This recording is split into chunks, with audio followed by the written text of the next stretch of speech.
எப்படியா இருந்தாலும் ஷாப்பிங்கோ பீச்சோ பிக்னிக்கோ அப்படின்னு எங்கேயும் போக போகிறதில்ல. சண்டே அன்னைக்கு கிளம்பிட வேண்டியது சாயந்தரம். பையனை ஸ்கூலில் பிக்கப் பண்ணிவிட்டு அப்படியே வெளியே போயிட்டு வரலான்ட்டு இந்த மாதிரி ஒரு காம்பினேஷனில் சிங்குச்சா சுடிதாரை போட்டுட்டு கிளம்பியாச்சுங்க. இது ஒரு 5 வருஷம் ஆயிடுச்சு இந்த சுடி எடுக்கிறப்பெல்லாம் என் பொண்ணு கிண்டல் பண்ணிக்கிட்டே தான் இருப்பாள்.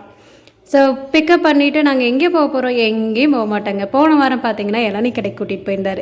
இந்த வாரம் நல்லா பாருங்கள் ட்ரையான ஏரியாவில் ஒரு நொங்கு கடை கிடச்சிச்சு. சரி இந்த வாரம் நொங்கு ஸ்பெஷல் அப்படின்ட்டு நொங்கு தான் வாங்கினோம். ஆனால் என்ன ரொம்ப நாள் ஆசை அந்த நொங்கு நோண்டி திங்கணும் அப்படின்ட்டு.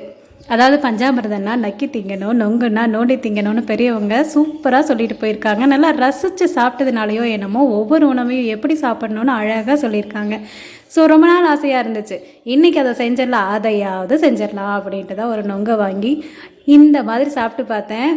ரொம்ப ரொம்ப டேஸ்ட்டாக இருந்துச்சுங்க. என்ன தான் நம்ம வீட்டில் வாங்கிட்டு போய் நல்லா தோலையெல்லாம் உரித்து அழகாக லட்டு மாதிரி அல்வா மாதிரி சாப்பிட்டாலும் இந்த மாதிரி சாப்பிட்றதோட டேஸ்ட்டு வராது. நீங்கள் எத்தனை பேர் இந்த மாதிரி சாப்பிட்ருக்கீங்க அப்படின்னு சொல்லுங்கள். நான் இத்தனை வருஷத்தில் இந்த மாதிரி சாப்பிட்டது இல்லைங்க.